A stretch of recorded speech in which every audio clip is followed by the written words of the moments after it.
প্রিয় কৃষক বন্ধুরা, আসসালামু আলাইকুম। আজ আবারও নতুন আরেকটি ভিডিও নিয়ে আপনাদের সামনে চলে আসলাম। আমারই একটি আম গাছের কাছে। এই আম গাছে দুই ধরনের পোকা লেগে থাকে। যেমন আপনারা লক্ষ্য করুন, এই যে আম গাছটি দেখতে পাচ্ছেন, এই আম গাছে এই যে ছিদ্র করছে, এই ছিদ্র থেকে আপনার এই যে গাছটির দেখুন, এই গাছের যে ছালটা থাকে, এই ছালটার তলে এই ছালটা নষ্ট হয়ে করে ফেলছে, এই গুঁড়া করে ফেলছে।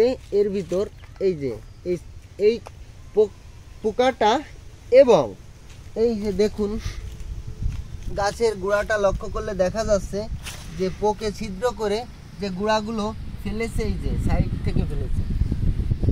এই দুটো গাছ একসাথে, এই যে অনেক সময় গাছে আঠা বের করে ফেলে, দেখুন গাছে আঠা বের করে ফেলে। এখন আমাদের একটি গুরুত্বপূর্ণ বিষয় হচ্ছে কি, এই ধরনের রোগ যাদের থেকে থাকে সেই বিষয় সমাধান সম্বন্ধে জানবো, আর এই রোগটা কেন হয়ে থাকে তাও আমরা জেনে নিব। এই গাছটি মনে করেন যে এবছর বৃষ্টি মৌসুমে পানিতে তলিয়েছিল, দেখা যাচ্ছে এইটুকু আমার দেখা পানিতে তলিয়েছিল। যখন পানিতে গাছটি তলিয়েছিল, অনেক পোকামাকড় কিন্তু গাছেই আশ্রয় নিয়ে থাকে। গাছে যখন আশ্রয় নেই, তখন বৃষ্টি মৌসুমে এই গাছটা কিন্তু অনেক দুর্বল হয়ে পড়ে। সেই ক্ষেত্রে পোকামাকড়ে আক্রান্ত করা অনেক সহজ হয়ে দাঁড়ায়। আমরা দেখেছি একটি বাগানে যদি অনেক গাছ থাকে, তার মধ্যে দুটো চারটে গাছ আপনি এই রোগ আক্রান্ত আপনারা পাবেন। তাহলে বন্ধুরা, এই দেখুন গাছটি ঘুরে ঘুরে আমি একটু দেখাই।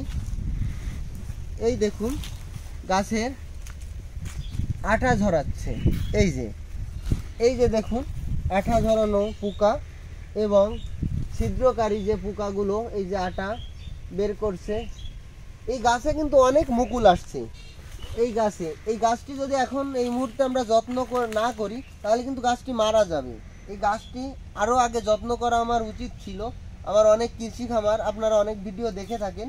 এটি বিলের একটি আম গাছ, যার কারণে এর কাছে সবসময় আসা সম্ভব হয় না। আমি হঠাৎ করে আজ এসেই দেখতে পারলাম।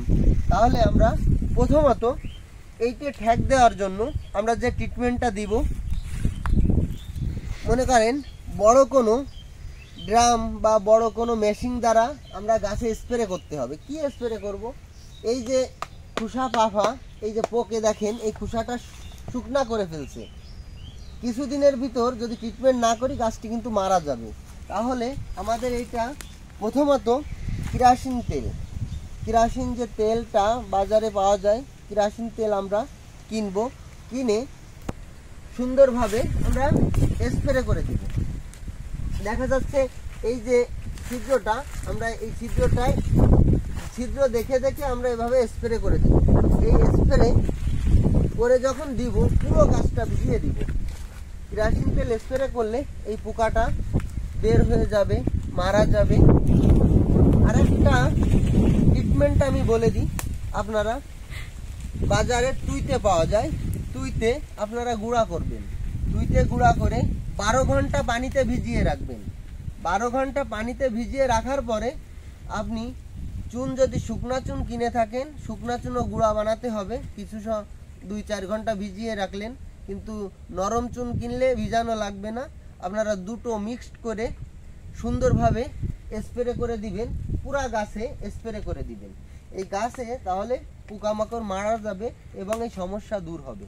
দেখুন আমরা তাহলে কিরাসিন তেল এইভাবে দিব, এবং এইটে আমি ঠ্যাক দিলাম। এটাতেও সমাধান আপনি পেতে পারেন, কিন্তু পরিপূর্ণ সমাধান পেতে গেলে আপনার চুন আর টুইটা মিক্সড করে সুন্দরভাবে স্প্রে করতে হবে, তাহলে আপনার সমাধান হবে।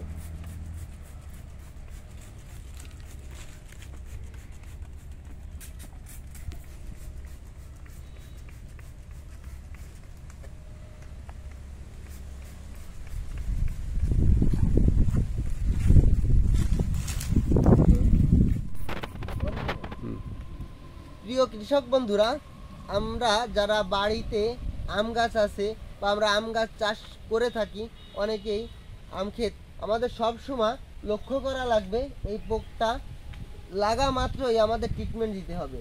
তাহলে আমরা যখন ট্রিটমেন্টটা দিব তখন কিন্তু আর একটা বুঝ আছে, আমাদের এই যে ছালটা, গাছের যে ছাল বলি বা চামড়া যেটাই বলি না কেন, এই যে গাছের যে চলটি, এটে দা দিয়ে বা চাকু দিয়ে এটাকে উঠিয়ে ফেলতে হবে, যাতে আমার ওষুধটা প্রয়োগ করলে যাতে ওর ভিতরটাই ঢুকে যেতে পারে। ঠিক আছে, এইভাবে ওষুধ আপনি কেরাসিন তেল ফার্স্ট টাইম দিতে পারেন, নেক্সট টাইমে আপনি তুইতে আর চুন দিয়ে দেবেন। তাহলে বন্ধুরা, আজকের ভিডিওতে আমরা দেখতে পারলাম এবং শিখতে পারলাম ছিদ্রকারী পোকা এবং আঠা ঝরানো যে পোকাগুলো এবং ছাল নষ্ট করে ফেলে, এই যে আম গাছের গুঁড়ো বের করে ফেলে, এর থেকে সমাধান পাবো কি কি ঔষধ ব্যবহার করলে। বন্ধুরা, তাহলে ভালো থাকবেন, আপনারা সুস্থ থাকবেন। আজকের ভিডিও এই পর্যন্তই, সামনে আরও কিছু নতুন ভিডিও নিয়ে আসবো। আল্লাহ হাফেজ।